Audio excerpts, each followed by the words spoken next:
다음 세대의 위기를 우려하는 목소리가 높아지고 있는 가운데 어린이 사역으로 지역사회 복음화에 힘쓰는 교회가 있어 찾아가 봤습니다. 한국 오픈도어 선교회가 5월 한 달간 스리랑카 교회를 돕기 위한 캠페인을 진행합니다. 올해 창립 134주년을 맞는 연세대학교가 조찬 기도회를 열고 세계 선교에 앞장설 것을 다짐했습니다. 안녕하십니까. 구TV 뉴스입니다. 한국교회 침체와 함께 다음 세대의 위기를 우려하는 목소리가 높습니다. 이런 가운데 주니어 브라스 밴드를 개설해 다음 세대를 세워가는 교회가 있어 관심을 모읍니다. 어린이 사역을 통해 지역사회 복음화에 힘쓰는 구세군 영등포 교회의 한혜인 앵커가 다녀왔습니다.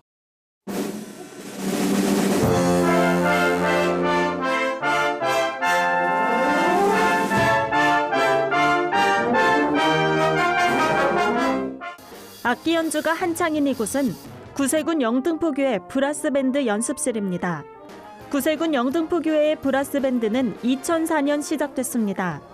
당시 초등학생이었던 단원들은 어엿한 성인이 돼 유치원생과 초등학생으로 구성된 주니어 브라스밴드를 가르칩니다. 주일학교 아이들을 중심으로 모집하여 주니어 브라스 밴드를 약 2년 반가량 이렇게 운영하다 보니 저희 아이들이 교회에 오는 길에 본인들의 취미이자 특기를 여기서 배울 수 있음에 기뻐하고 부모님들도 너무 만족해 하십니다. 재능 기부로 진행되는 음악 전공자들의 열정적인 수업에 아이들의 실력도 하루가 다르게 성장하고 있습니다. 선생님이랑 자주 얘기하고 그러니까 엄청 좋아요.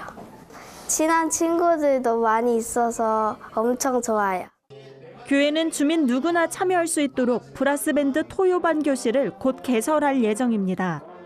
구세군 영등포교회 김규환 사관은 다음 세대를 세워가는 교회란 표 아래 지역사회 어린이들을 섬기는 사역에 앞장서겠다고 밝혔습니다.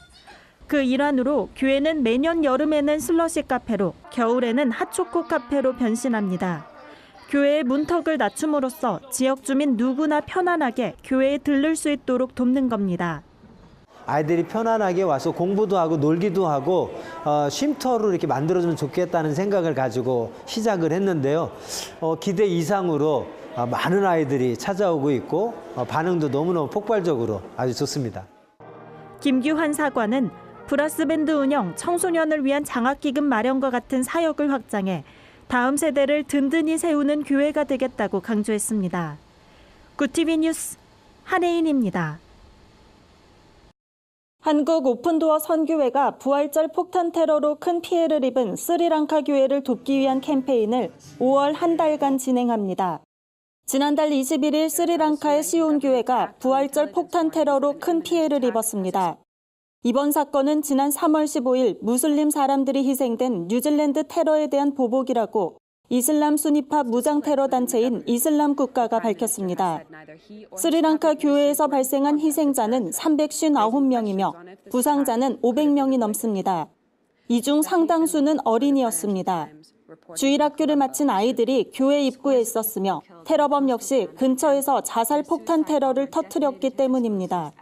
한국 오픈도어 선교회는 지난 30년 동안 내전으로 아픔을 겪은 스리랑카 지역에 또다시 커다란 비극이 발생했다며 사랑하는 사람들을 잃은 사람들을 위해 교회 재건과 공동체 회복 등을 위해 한국을 비롯해 세계 교회가 함께 기도해 줄 것을 요청했습니다.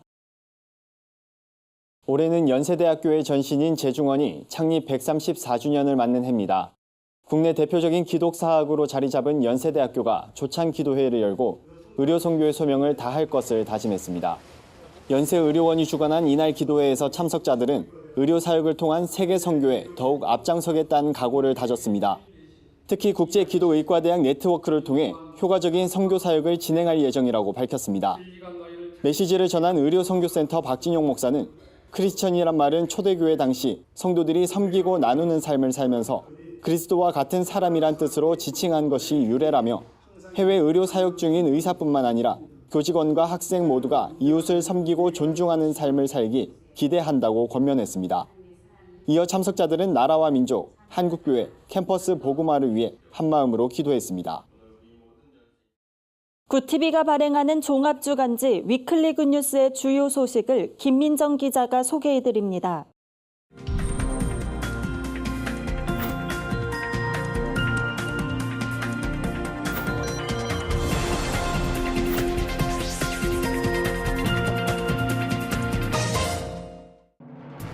이번 주 주요 뉴스 브리핑입니다. 정신질환에 따른 범죄가 잇따라 발생하면서 국민들의 불안이 고조되고 있습니다. 땜질식 처방에 대한 비판도 거센데요. 관련 내용 살펴봅니다. 우리나라 대기업들이 미세먼지 배출량을 조작한 것으로 드러났습니다. 최근 밝혀진 사례는 빙산의 일각이란 주장도 나오는데요. 자세한 내용 전해드립니다. 고령화 속도가 급격하게 빨라지면서 기존의 대응 방식으론 근본적인 문제 해결이 어렵다는 지적이 나오고 있습니다. 전문가의 의견을 들어봤습니다. 최근 가정해체 현상이 늘면서 고독사도 함께 늘고 있습니다. 무연고 사망자의 장례를 돕고 있는 한마음 장례실천나눔회 이재동 사무국장을 만났습니다. 정신질환자의 흉악범죄로 한국 사회가 불안에 떨고 있습니다. 이러한 범죄는 1년에 1000여 건 가까이 될 정도로 증가하는 추세입니다. 최근 발생한 진주 아파트 살인 사건의 경우 정신질환자에 대한 총체적인 관리 체계의 허점을 여실히 드러내는데요. 범죄 위험성을 보이는 정신질환자를 미리 발견해도 사전 조치가 사실상 불가능하다는 점이 가장 심각한 문제입니다. 다시 말하면 지금 이 순간 우리 주변 어딘가에서 이런 사건이 또다시 일어날 수 있다는 겁니다. 따라서 사회적인 안전망을 구축하는 것이 시급하다는 지적인데요. 정신질환에 대한 인식 개선과 더불어 조기 상담이 가능할 수 있도록 돕는 시스템도 필요해 보입니다. 미세먼지가 심각한 사회 문제로 떠오른 가운데 최근 충격적인 소식이 전해졌습니다. 우리나라 대기업들이 미세먼지 배출량을 조작했다는 건데요. 여수산업단지의 기업들이 측정 업체와 공모해 미세먼지 측정 기록을 조작하거나 허위로 발급했다는 내용입니다. 적발된 기업만 총 235곳에 달합니다. 측정 대행 업체가 미세먼지 측정값을 축소 조작한 사례는 2015년부터 4년간 10,000건이 넘는 것으로 전해졌는데요. 일각에선 이것이 빙산의 일각에 불과하다고 보고 있습니다. 평소 친환경, 지역과의 상생을 강조해온 기업들의 사회적 책임이 그 어느 때보다 아쉬운 대목입니다. 최근 홀로 죽음을 맞이하는 무연고 사망자가 급증하고 있다는 정부 통계가 나왔습니다. 무연고 사망자 중에는 실제 가족이 있지만 버림받는 경우가 대부분입니다. 한마음 장례실천나눔회는 이들의 마지막 길을 배웅하는 일을 해오고 있는데요. 이재동 사무국장은 12년 전 혼자 살던 할머니의 장례를 아무도 치러주지 않는 것을 보고 이 일을 시작하게 됐습니다. 나눔회는 자식들이 고의로 방치해 위험에 빠진 노부부를 구출하는 일도 하고 있습니다. 극심한 재정난에도 불구하고 이 일을 놓을 수 없다는 이 국장은 서로 이해하고 배려하는 사회가 됐으면 좋겠다는 바람을 전했습니다. 지난해 11월 우리나라를 통신대란에 빠뜨렸던 KT 아현지사 화재 수사가 원인을 찾지 못한 채 끝났습니다. 비록 발화 원인은 찾아내지 못했지만 국가적 재난 앞에서 우리의 모습을 발견하게 됐죠. 값비싼 대가를 치르고 얻은 뼈아픈 교훈입니다. 또 다른 참사가 일어나지 않도록 막는 것이 모두의 과제로 남았습니다. 지금까지 위클리 뉴스 브리핑이었습니다. 오늘의 사회 이슈를 윤인경 기자가 종합해드립니다. 오늘의 이슈 포커스입니다. 선거제 개혁 법안 패스트트랙 지정에 대해 잘했단 평가가 잘못했단 평가보다 많다는 여론조사 결과가 발표됐습니다. 여론조사 기관 리얼미터가 최근 전국 19세 이상 성인 503명을 대상으로 조사한 결과 패스트트랙 지정을 긍정평가한 응답은 51.9%로 집계됐습니다. 또 패스트트랙 대치 국면에서 민주당과 한국당 지지층이 각각 결집하면서 무당층이 감소하고 양당 지지도가 나란히 상승한 것으로 나타났습니다. 리얼미터는 민주당과 한국당 지지도가 3주째 상승했다며 중도층이 양 진영으로 쏠리면서 양극화가 심화한 데 따른 것으로 풀이된다고 해석했습니다. 최저임금의 대폭 인상으로 구직자들의 임금 기대 수준도 높아진 것으로 나타났습니다. 고용노동부가 발표한 자료에 따르면 지난해 공공취업지원 포털 워크넷에 등록된 구직자 가운데 희망 월급이 월 150만 원에서 200만 원인 구직자 비율이 45.4%로 전년도보다 눈에 띄게 높아졌습니다. 희망 임금이 150만 원 미만인 구직자는 2.9%에 불과했습니다. 지난해 최저임금이 인상되면서 많은 구직자들이 기대 수준을 높인 것으로 풀이됩니다. 그룹 방탄소년단이 미국 빌보드 뮤직 어워즈에서 한국 가수 최초로 2관왕에 올랐습니다. 주요 부문으로 꼽히는 톱듀오 그룹상을 한국 가수가 받은 것은 이번이 처음으로 K-팝 역사를 새로 썼다는 평가입니다. 이 부문에서 방탄소년단은 마룬5, 이매진 드래곤스 등 세계적인 그룹과 경쟁했습니다. 대중음악 평론가들은 한국 대중음악이 미국 팝의 중심부에서 그 성과를 공인받은 역사적 순간이라며 한국어로 된 음악으로 이뤄낸 성과란 점에서 전 세계 음악 산업에 던지는 메시지가 크다고 평가했습니다. 통계청에 따르면 전년 대비 소비자 물가 상승률이 4개월째 1%를 밑돌고 있습니다. 4개월 연속 0%대를 찍은 건 2016년 이후 처음입니다. 원인은 석유류 가격 하락과 서비스 물가 상승세 둔화로 인한 것으로 분석됩니다.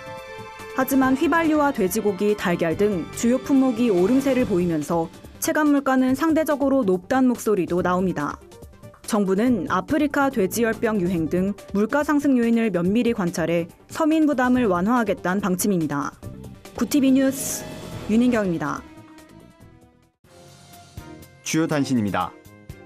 서울 강남구에 소재한 한 대형 교회에서 당회 개최 문제를 놓고 성도 70여 명이 충돌한 것으로 알려졌습니다.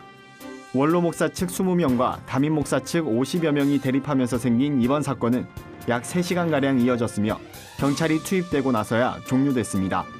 이 과정에서 4명의 부상자가 발생해 인근 병원으로 이송됐고 사건은 향후 수사기관에서 처리될 것으로 보입니다. 배우 신혜라 씨가 영화 교회 오빠 특별 시사회에 참석한 리뷰 영상이 공개됐습니다. 신 씨는 어떤 상황 속에서도 믿음을 끝까지 지키며 사명을 다한 이관희 집사를 통해 많은 열매가 맺어지길 기도한다고 전했습니다. 영화 교회 오빠는 자신과 아내의 말기암 판정, 어머니의 죽음에서도 하나님을 향해 나아갔던 고 이관희 집사의 삶을 담았습니다. 한국장애인재단과 아름다운 가게가 저소득 장애 아동을 위한 기립 보조기기 전달식을 진행했습니다. 재단은 지체장애 및 뇌병변 장애 아동과 기립 보조기기가 필요하다고 인정되는 총 12명의 아동을 최종 수요자로 선정했습니다. 재단은 앞으로도 장애 아동을 위한 지속적인 나눔을 수행해 나가겠다고 밝혔습니다. 뮤지컬 배우 하면지 씨가 미랄복지재단의 홍보대사로 위촉됐습니다. 이번 위촉은 재단이 운영하는 장애인 시설 굿일 스토어에서 봉사활동을 꾸준히 펼쳐온 함 씨의 노력이 계기가 됐습니다. 하면지 홍보대사는 장애인 등 취약계층을 향한 관심을 유도하고 나눔 문화 확산을 위한 홍보 활동을 펼칠 예정입니다. 이상으로 뉴스를 마칩니다. 구티비 뉴스는 인터넷 신문 데일리 굿뉴스를 통해서도 보실 수 있습니다. 시청해주신 여러분 고맙습니다.